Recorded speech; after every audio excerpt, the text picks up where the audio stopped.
Hello, नमस्ते। अभिनव ने अपने चेहरे पर मुस्कान लाते हुए कहा। वो भले ही कितना भी थका हुआ था, लेकिन वो इन लोगों को पता नहीं चलने देना चाहता था कि वो क्या करके आया है। जैसे ही अभिनव ने चहकते हुए नमस्ते किया तो शर्मिला, अनन्या और राजीव उसे देखने लगे। उनकी आंखों में एक अजीब सा गुस्सा था। अभिनव उनकी आंखें देख हैरान हो गया। अभिनव को यह तो नहीं लग रहा था कि वो लोग मुस्कुराते हुए उसका स्वागत करेंगे, लेकिन आज जिस तरह का गुस्सा उनकी आंखों में नजर आ रहा था, उसे देखकर अभिनव को कुछ अजीब लग रहा था। मैंने कहा नमस्ते एंड हेलो अनन्या। अभिनव ने दोबारा मुस्कुराने की कोशिश करते हुए कहा, पर यह सुनते ही उन तीनों का गुस्सा और ज्यादा बढ़ चुका था। शर्मिला ने उबलते हुए कहा, क्या सही टाइम पर आए हो? अभिनव ने यह सुनते ही अनन्या को देखा। वो ये पता करने की कोशिश कर रहा था कि वहां क्या हो रहा है, लेकिन अनन्या ने भी एक गहरी सांस ली और अभिनव से नजर फेर ली। अभिनव से रहा नहीं गया तो उसने पूछा, क्या मैंने कुछ गलत किया है? राजीव ने उसे एक पल को देखा और फिर टेबल पर रखा अपना फोन उठाया, उसमें कुछ खोला और आखिर में स्क्रीन अभिनव की तरफ घुमा दी। अभिनव पास आया और उसने राजीव से फोन ले लिया। फिर उसने स्क्रीन पर जो देखा उसे देख उसकी आंखें फटी की फटी रह गई। स्क्रीन पर एक वीडियो चल रहा था जिसमें अभिनव उस लड़के को होटल के अंदर बुरी तरह से पीट रहा था। अभिनव को यह देखते ही अंदर से बुरा लगा। अब उसे समझ आ गया था कि वो सभी अभिनव से खार खाकर क्यों बैठे थे। उसने कहा, जो कुछ भी हुआ उसके बारे में मैं समझा सकता हूँ। इतने में शर्मिला ने उसकी बात बीच में काटते हुए कहा, क्या समझाओगे? कि तुम अपने खाने का बिल भी नहीं चुका पाए और इस चीज से बचने के लिए तुमने इस बेचारे के साथ मारपीट की? शर्मिला ने कहा। अभिनव अपनी तरफ से कुछ कहता, इतने में अनन्या आगे आई और बोली, आई कांट अंडरस्टैंड, तुम्हें इतनी महंगी जगह पर खाना खाने की जरूरत ही क्या थी? तुम तो घर से ये कहकर निकले थे ना कि तुम जॉब के लिए जा रहे हो। फिर अभिनव फंस गया। उसने वीडियो को दोबारा देखा।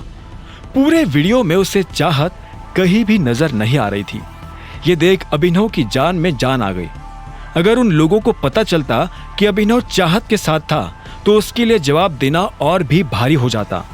वो ऐसा कुछ नहीं करना चाहता था जिससे अनन्या और ज्यादा नाराज हो।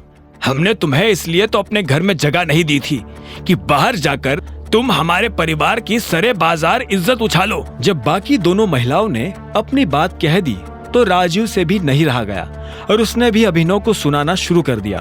उसने आगे कहा, अनन्या का पति, इस घर का दामाद, पब्लिक में इतने बड़े होटल के अंदर ऐसी गिरी हुई हरकत कैसे कर सकता है? आप सभी ऐसा इसलिए कह रहे हैं क्योंकि आपको सच पता नहीं है। आपने इस लड़के को मार खाते हुए तो देख लिया, लेकिन आप लोगों के मन में यह सवाल नहीं आया कि मैंने इसे मारा क्यों? यह आदमी मुझसे उल्टी सीधी बातें कर रहा था, मुझे अनाप शनाप बोले जा रहा था और मुझे ही नहीं, मेरे साथ। अचानक से अभिनव ये कहते कहते रुक गया। उसकी जुबान पर चाहत का नाम आने वाला था। तुम्हारे साथ कौन? अनन्या ने अभिनव की बात पकड़ते हुए पूछा और जवाब के लिए अभिनव की आंखों में देखने लगी। अभिनव चाहता था कि अनन्या अपनी नजर उससे दूर हटा ले, लेकिन वो ऐसा नहीं कर रही थी। ये वीडियो पूरे देश में वायरल हो गया है, अब तुम क्या करोगे? आई एम सॉरी, लेकिन इस लड़के के साथ जो हुआ असल में इसके साथ वही होना चाहिए था। यह सुनते ही शर्मिला गुस्से में आग बबूला हो गई। वो गुस्से में अभिनव की तरफ बढ़ने लगी।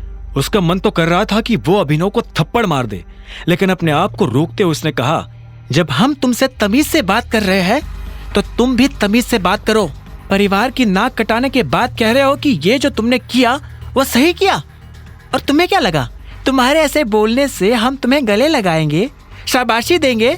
ना तुम्हारे पास कोई नौकरी है, ना तुम इस परिवार की मदद करना चाहते हो, तो कम से कम भगवान के लिए ऐसा कुछ तो मत करो जिससे इस परिवार को नीचा देखना पड़े। शर्मिला, शांत हो जाओ। राजीव ने शर्मिला को रोकने की कोशिश की। अनन्या की शादी अगर किसी से होनी चाहिए तो वो है चिराग, सिर्फ चिराग। यह सुनती ही अनन्या की आंखें फटी की फटी रह गई। उसने शर्मिला को देखा और बोली, मम्मा, मैं चिराग से शादी करने के लिए कब एग्री हुई? तुम्हारे एग्री होने की मुझे जरूरत भी नहीं है। मैं तुम्हारी माँ हूँ और मुझे पता है what is best for you.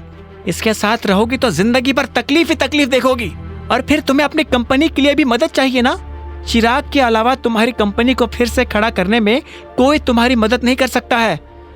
इस पर अनन्या ने कहा, मम्मा ऐसा नहीं है, मैं खुद अकरम सर से बात करूंगी, वो मेरी हेल्प कर सकते हैं। मैं चिराग से शादी नहीं करना चाहती हूं। तो क्या तुम जिंदगी भर इस आदमी के साथ रहोगी?